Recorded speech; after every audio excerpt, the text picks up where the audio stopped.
everybody. Welcome to the Hidden Gems podcast. This is a show where we like to look at a streaming service and give you some hidden gems that you might not expect to find on the particular service. It's a lot of fun. And I'm film critic Rachel Wagner, and Ryan is here. Hey, Rachel. It's great to be back with you once again. Is it just me, or is it crazy to think that we're in the month of November? It's like this year has just breezed by. It's like 2020 lasted like approximately 10 years, and now I still think it's January. It's like, where does the time go? You know, it's like they say, the days drag, the weeks fly by. I think that's very true. Yeah, exactly. It's been a big year for me, and so now that the year's winding down, it's like, I think, not to sound braggadocious, but I think I'm going to look back on this as like a pretty big year for me. Like a year I'm going to look back on and be like, I made a lot of good decisions that year. Yeah, well, I hope so. I mean, it always amazes me when I look back and I'm like, I see that we haven't done an episode on a particular streaming service for, 3 months, 4 months, sometimes longer. And it's like, how it just feels like we just did it. Yeah, absolutely. It's I was crazy. like, wait, how long did we do this? Like 2-3 weeks? It's April. I'm like, yeah. And it's definitely going to be a very memorable year for me. All the traveling that I have been able to do, the connections that I made with people. I'll never forget a year. It's a year I will absolutely never forget. So very exciting. Not to mention all the Broadway shows you've gone to see. That's very true. After I was vaccinated, I made a goal that I was going to support local theater as much as possible. And I'm getting pretty close to seeing my 40th show of the year. So that'll be pretty fun. Yeah. I was talking to my mom, because I tell my parents about this show all the time, and she was like, "Are you recording with Rachel this week?" And I'm like, "Yeah, but we had to move it because she's going to a show tonight." And she's like, "Again?" And I'm like, "Well, due to COVID, she has to meet her quota for the year." Yeah. And now she's got to double it. Yeah, like best goal ever. Go see a whole bunch of shows. I think that was a brilliant idea on my part. I'll tell you that right now. Yeah, the group Mannheim Steamroller are coming to my local theater, so I'm going to be going to see them. They're later on, I think early December. I got to double check. Cool. And then Fiddler on the Roof is coming. Oh, it's so good. Which there's no way I'm missing that. So, So a lot of interesting things are coming my way too. Yeah, I am definitely toning it down now that I have a million Christmas movies to watch. But I am going to see in 2 weeks. I'm going to see Rent for the first time, which I'm really looking forward to. I've never seen it, so 525,600 minutes. That's right. And not to mention Hallmark's low-key mission to kill Rachel via Christmas movies. Yeah, I feel like it's an intentional. Yeah, not only we got Hallmark, we've got Lifetime, we've got they're on Peacock and Netflix, and yeah. Ooh, tomorrow we finally air our last preview, which are exhausting. It's going to be like Clockwork Orange. It'd be like looking like this at the end of it. Yeah. Tomorrow is the Lifetime preview. And we finally, and that one's really fun. I mean, I love Hallmarkies podcast. I think it's great. I would listen to it even if I wasn't a part of it. But yeah, it is exhausting. This week, we will have done an episode every single day on Hallmarkies podcast, which is intense. That's awesome. And yeah, I low-key kind of miss your discussions of Heartland with Michelle, because peek behind the curtain. I edit that show, and I've never seen an episode, but I love hearing the out-of-context machinations of the various characters, like Georgie, poor Georgie. Mallory, you should watch it now. You can catch up while we're taking off for the Christmas season. I mean, it's a good show. Well. It really is. I mean, if I love Downton Abbey this much, I might as well. All right. Well, we have gotten way off topic. Which streaming service are we talking about today? We're going into Peacock today, and this is number Peacock. 9. It's crazy to think about that we've done 9 episodes of this.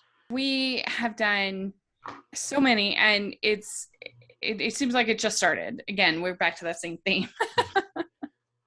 Well, I remember when it was being launched, it was going to be like one of the main vehicles for the Olympics, and then COVID happened, and they had to be moved up a year. Mm-hmm. So Yeah. it was kind of like, here's our new thing, but the centerpiece had to be moved, or is it being polished for another year. Yeah, So and the reason why I wanted to talk about Peacock in this episode was because I found out that there's a new player in the Christmas movie world called GAC, and they have some like questionable investors and questionable like practices and things that make some of us not want to support GAC, but we want to support our friends that are premiering in these movies, making these movies, other things like that, because they're made for other studios and then purchased by GAC.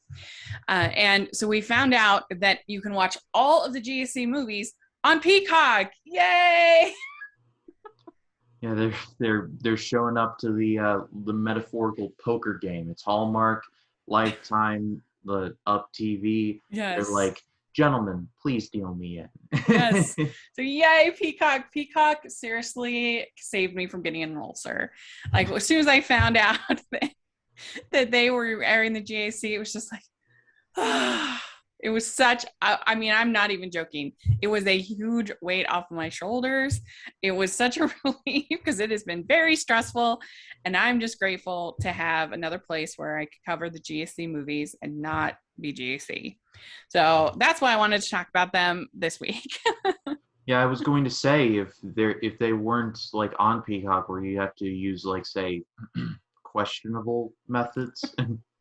I don't know what I was gonna do. It was very stressful, but we can watch it on Peacock, so that's all that matters. And my very first that I want to talk about is one of those GAC slash Peacock slash movies, and it is called The Great Christmas Switch. And this just aired just this week, this last weekend, and so I'll be talking about it in my Christmas movie wrap up. And if you haven't catch that, that'll be my third one this week that I will just air on Thursday, and they're really fun, and I'm really enjoyed doing them.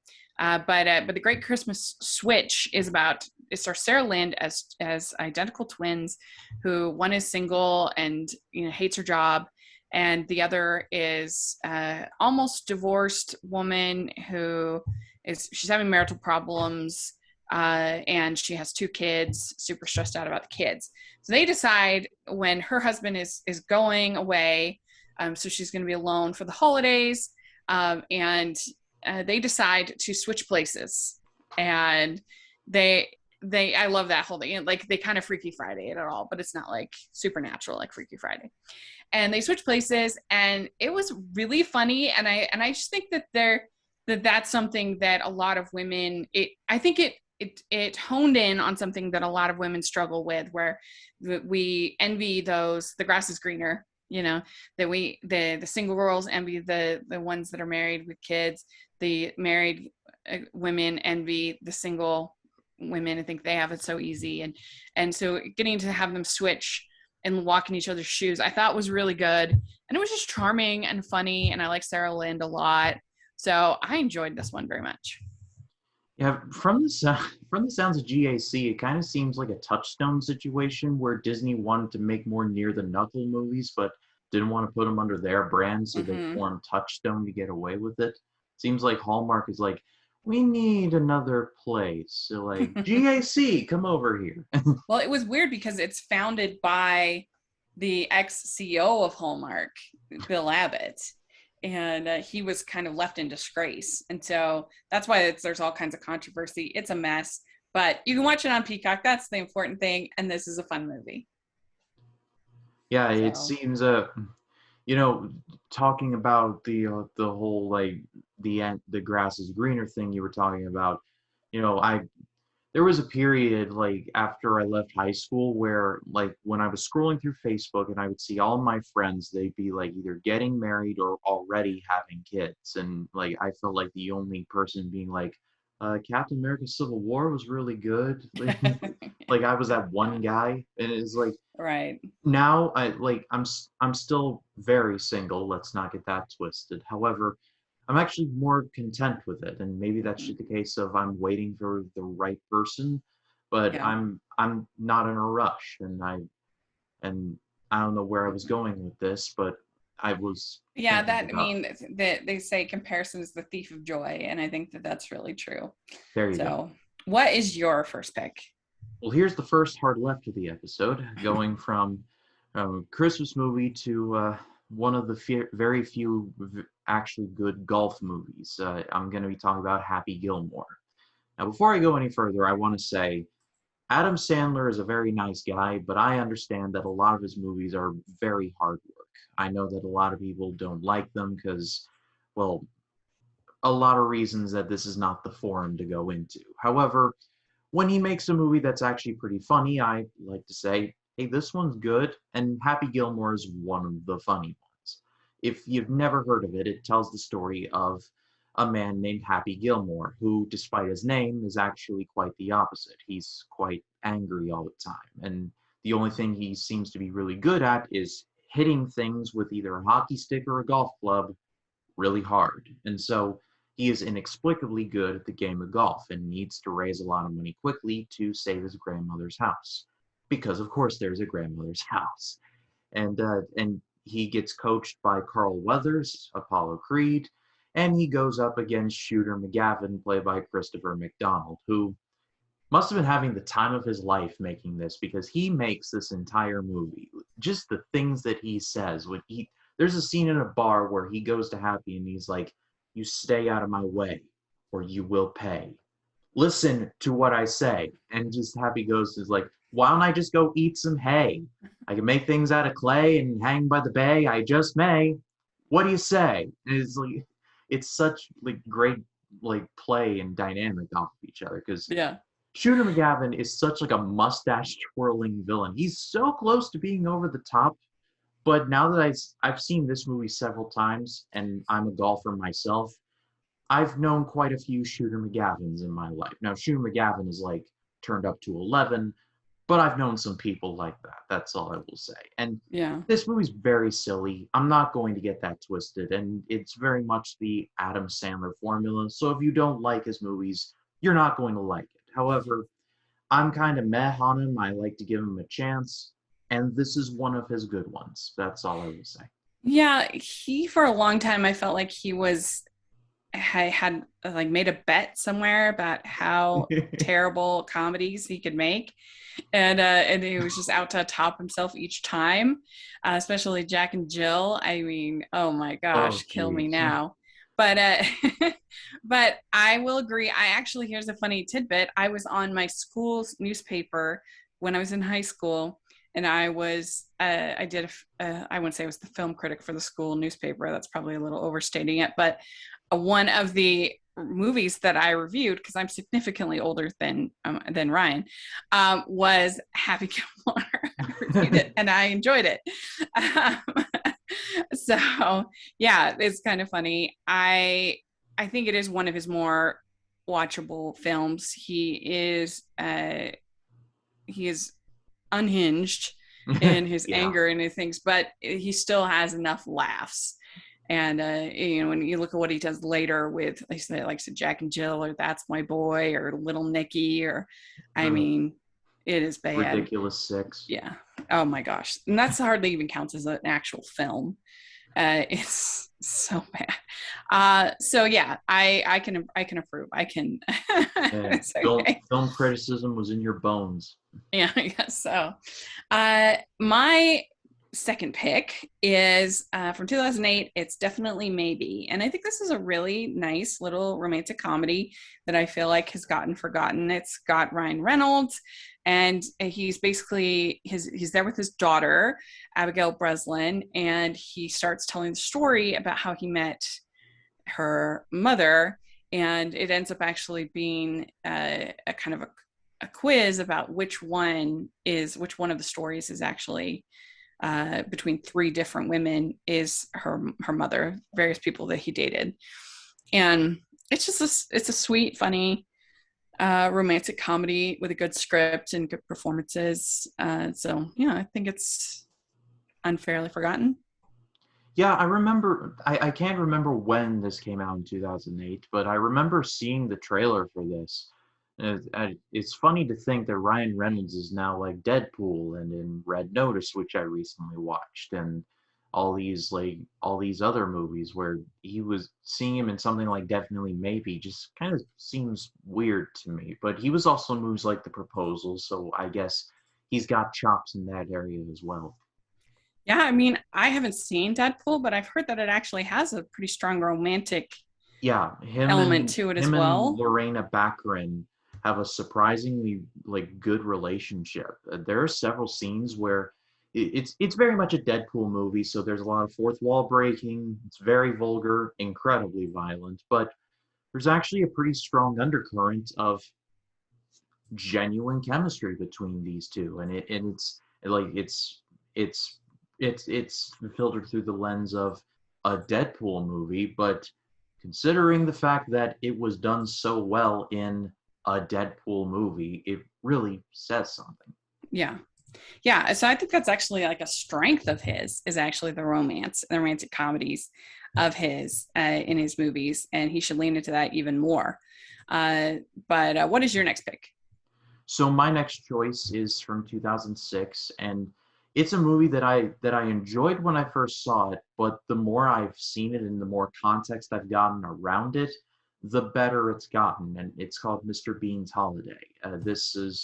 This starred Rowan Atkinson as pretty much the thing that he's known for in Mr. Bean, and he wins through a lottery. He wins a holiday in France, and well, literally hijinks ensue. That's all I will say.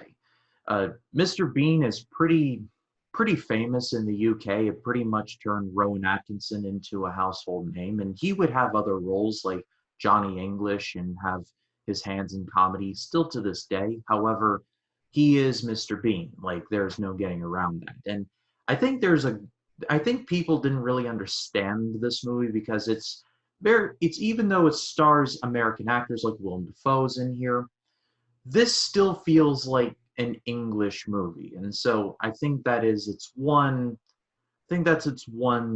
kind of, I don't want to say problem, but it's like the one handicap because Mr. Bean is like he doesn't speak, and at best he has very weird mannerisms, and so that may be hard to grasp. It was hard to grasp for me at first, but the more I saw him, the more I was like, okay, I think I can take it from here. But the pantomime and just the physical comedy here is actually quite good, and when it's done badly, it's done really badly. But here, it's done quite well. No one knows how to do Mr. Bean better than Rowan Atkinson. The plot is a little strange. It involves like kidnappings or I guess implied kidnappings and movie premieres and I could go on, but this is very much the Mr. Bean show. And if you go into it looking for that, then I think you'll be impressed. And I think the critic score on Rotten Tomatoes was very unfair. I think if this had been, say, a British movie or released by a British studio, then it would have been handled a bit better. I don't know. It's weird. Looking at the Rotten Tomatoes score for this was bizarre because I always loved this movie and I thought, oh well, it's something that people can connect to, and they just didn't. So makes a little doesn't really make sense to me, but I've maybe that's seen I've seen this, but it's been many, many, many, many, many years since I saw it, and I just remember him getting his head stuck in the turkey. That's the only no thing wait. I That's remember. that's actually in the original like Mr. Bean shorts from ITV. Oh, really? That has nothing to do with the movie. That Oh, was it's not in there. no. Okay, I'm getting confused then. Yeah, I guess I've seen the shorts then or the Yeah, show. those Yeah, are great. Those are yeah. great though. Hmm. All right. Well, my next pick is a long name. It's Sara Bareilles, Amidst the Chaos, live again from the Hollywood Bowl. Say that 5 times fast. And this is a live concert that she did where she sings all of her big hits. And I'm a huge fan of her. I absolutely love her songs, both her singing and her songwriting. And this, you get, all her big hits, King of Everything, Gravity, all of those. Plus, you get her waitress songs that she wrote. And I mean, that it's just a concert, but I absolutely love her singing. So that's all I need. Yeah, Hollywood Bowl is prestige. Like if you make like it's like Carnegie Hall. If you can make it Mm-hmm. there, you can make it anywhere. I mean, the biggest have been there. John Williams has done several Mm-hmm. concerts there. Bugs Bunny sold the place out. Like it's Mm-hmm. good stuff. That was it. Yeah, I actually saw Sara Bareilles at a local venue here in Utah. She was actually the opening act for Sugarland, and I mean, I was fine with Sugarland, but the reason I was going was because of Sara Sara Bareilles. Bareilles, yeah. Yeah, she was incredible, of course. And I mean, just songs like Gravity is just, you'll never forget that song. It is such a beautiful song. So yeah, she knows how to sing, how to do a breakup song, like King of Anything, Gravity. Like there are a whole bunch of her You songs know, there.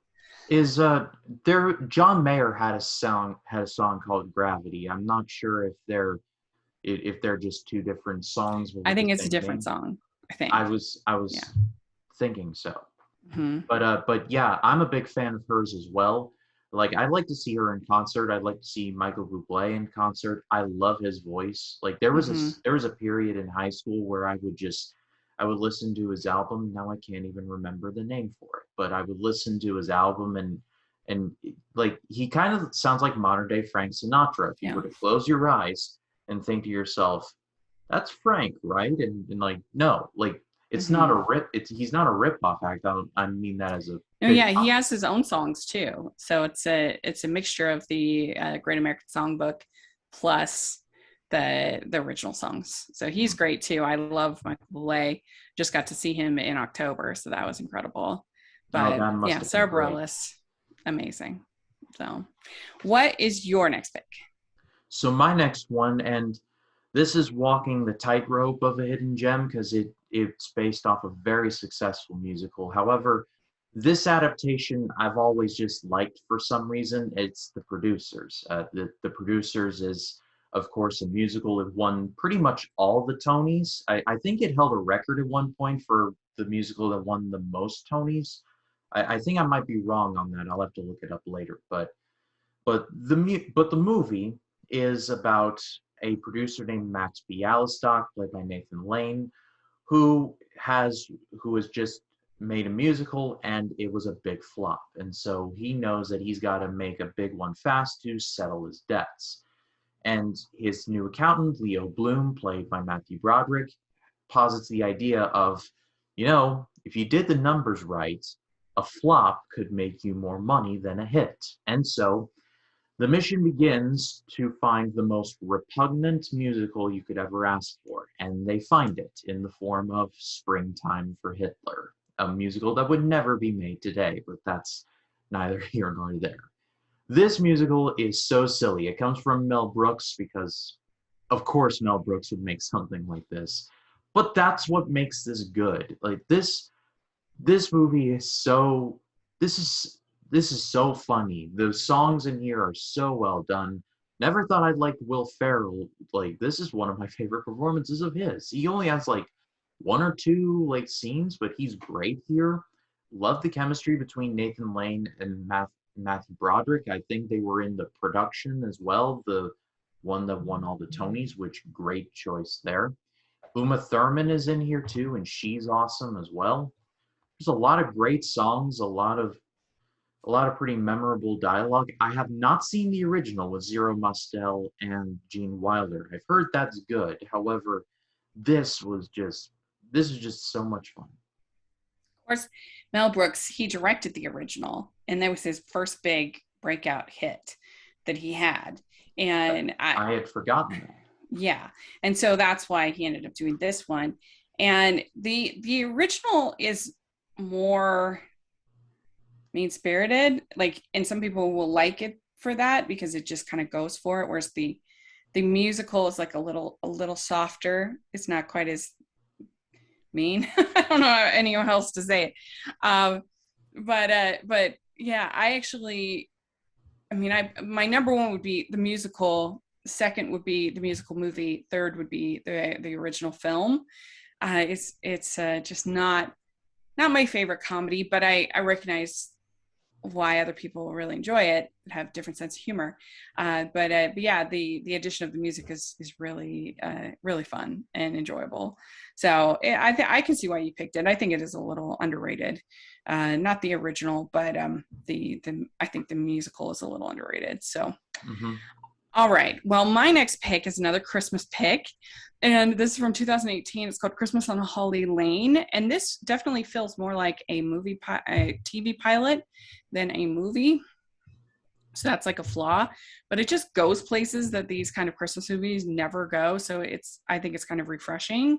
And I love the cast. It's Sarah Lancaster, Karen Holness, and Gina Holden. And they play three friends who rally around Sarah Lancaster's character as she's getting ready for her last Christmas in her big house that she grew up in, that she has to sell because her husband has just left her. And this movie goes to like darker places than the most of these Christmas movies ever go. Like the fact that like not only does she get left by her husband, but he cheats on her and has a baby with another woman, which is like, what? I mean, when they did that, when I saw that, I was just like, oh, I'm so shocked. You just don't see stuff like that in these kind of movies. But I thought it was really well done and really well written, very well acted. And the guy who played her husband, Giles Panton, he's been on our show a couple times and he's great, so nice. And I remember going to on Twitter after, I was like, I was like, Giles, how could you? It was so shocking. But it's a good film, and I love Sarah Lancaster. She's one of my favorites. She's very good. Don't shock your audience too much there, Hallmark. Yeah, so there we go. That is my next pick. What do you have next? So my next one, and again, this is very much like, is it not? It got a lot of attention in the time. However, I think due to the whole music biopic thing still going on, I still go back to this one as my favorite, and maybe it's because the artist it spotlights is just one of my favorites, or if it's just a well-made movie, I think it's a combination of the two. My pick is Walk the Line. This is the movie about Johnny Cash. Starred Joaquin Phoenix and Reese Witherspoon. She won an Oscar for it, very deservedly so. She was excellent. And Joaquin was excellent. And I saw this at a bit of I was kind of too young to see this because it deals with very dark source material involving alcoholism and general just very bad behavior on the part of Johnny Cash. However, later on I would read books and how he was very regretful and showed remorse and all that. So I was like, okay, that's cool. But the movie is my favorite music biopic by a significant margin. It was directed by James Mangold, who would go on to direct Logan and Ford v Ferrari, which are both awesome. Joaquin Phoenix was, I swear to God, it's like he's kind of like Daniel Day-Lewis, and like I'm not convinced he is a full human. He's kind of like an automaton who's like, all right, today you're going to be Johnny Cash, and he just becomes Johnny Cash. Like he's not Joaquin Phoenix, like that's his alias. Like he is Johnny Cash, and I've seen interviews of Johnny Cash both in later life and when he was starting out. Like he just crushed it, like he being Joaquin pronouns. And the music was absolutely excellent. Like it's just as good as what I remember the originals being, though Ring of Fire in the movie is somehow more upbeat than the original one we got, which felt a little weird to me, but I liked it all at the same time. And like I said, this is a very dark movie at times. It deals a lot with addiction, drugs, and alcohol, and just general debauchery. However, I think if you can stomach it and know that it's framed in the fact that, hey, this happened and he came out of it and it's cool, then I think you'll make it. I think it's almost more a tribute to the Carter family than it is to anybody else. I absolutely love this movie. It's one of my favorites. And that they rallied around and saved his life, and that they kind of basically did an intervention for him. And I love when he comes. I'm on the I'm on the June Carter love walk. I'm going on the June Carter walk. Yeah, So one of good. my favorite scenes in the movie is when like John's going through remission, and June's father sees like one of the drug dealers Oh, coming to like turn around, and he's got like a yes. shotgun on him. I'm like, whoa, June's That's such a dad. good scene. I agree. But Yeah. another one of my favorite scenes is the Folsom Prison scene. I Yeah. was a little worried at how they were going to do that because it was so iconic. Because at the time, people thought, "You're going to sing in prison? Like what are you on?" And it's like one of the most famous concerts ever. I was worried Mm, how they were going to do it, and they did it about as good a job as you could do it. It's yeah. like he walks on stage and he's like, you know, I sympathize with you for drinking this yellow water, and he just smashes it on the ground and he goes into cocaine blues. Oh, this Yeah. movie's so It's so good. good. I love that movie too. I'm totally with you on that one. All right, my next pick, my last pick is another Christmas movie because that's just the mode I'm in right now. Is Dear Santa, and this is from 2011, and it stars Amy Acker. And I actually got the chance to interview Amy in July, I think June or July, and she's delightful, so fun. And we talked a little bit about this movie, so if you want to listen to that interview, you should check it out. But in this one, she stars as this kind of spoiled rich girl who is forced by her parents to get a job and support herself. And as she's kind of looking for work, she ends up stumbling upon this letter to Santa written by this little girl.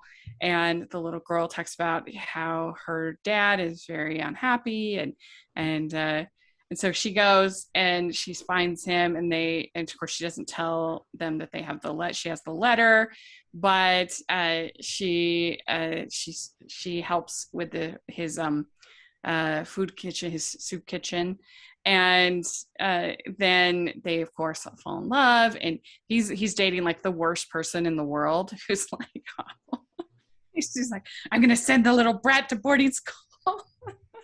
Like, oh wow. But yeah, terrible. What year is it? Hilarious.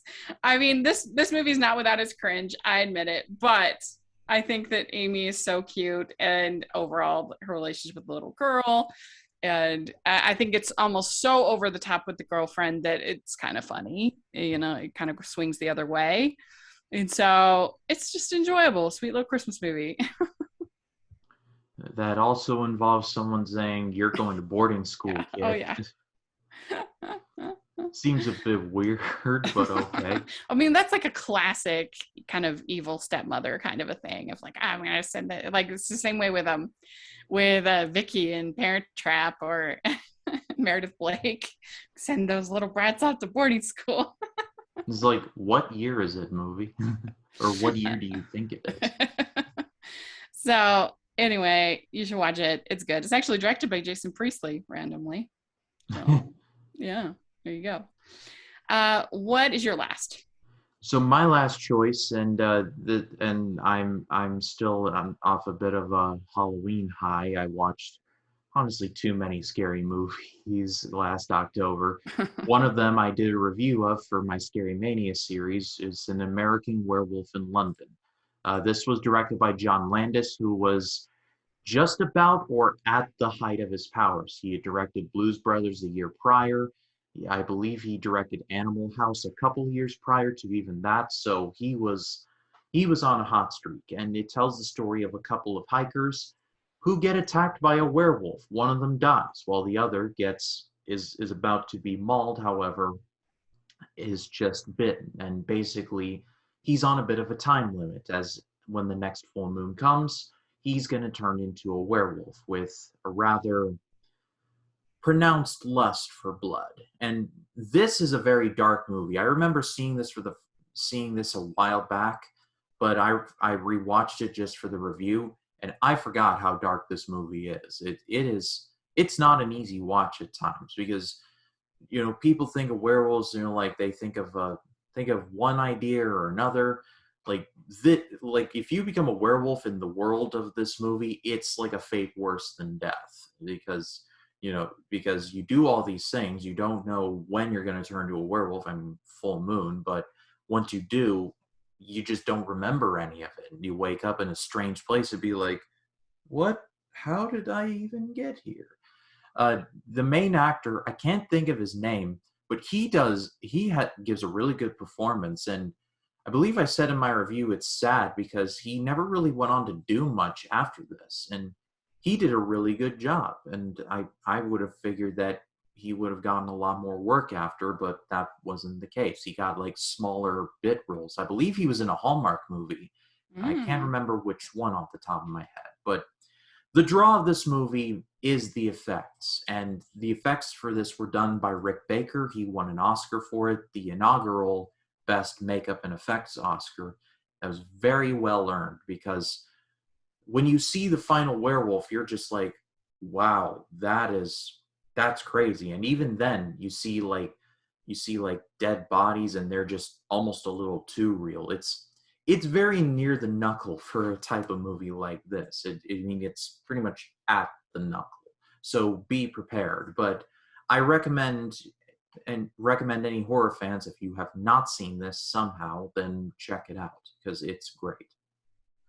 Very cool. I've never seen it, so I appreciate the recommendation. It's not like absolutely horrifying. It is a bit of it's classified as a horror comedy, but there's definitely some moments you're like, ooh, okay. It keeps you on your toes. Very cool. Well, we did it. We gave our recommendations. So let us know if you have seen any of these films and what you're watching on Peacock. We would love to hear your thoughts in the comment section or on Twitter. And Ryan, how can people find you? Well, by the time this comes out, I will be wrapping up my paid vacation from my job. So I'm just going to be spending it cleaning out my office. But when I'm not doing that, you can find me on Facebook, Twitter, Instagram, and Letterboxd, RyanCam20. And there's, of course, my YouTube channel, which is just called RyanCam. I just uploaded my review for Eternals, which is becoming a very polarizing movie, to say the least. And then I did my most recent movie, Nerds Club, for video for top 5 movies released on Thanksgiving weekend, which was a lot of fun.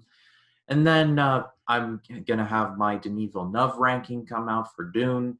The Craig Bond movies, I'm going to review those for No Time to Die. November is basically a catch-up month for me because Scary Mania just took up my entire channel.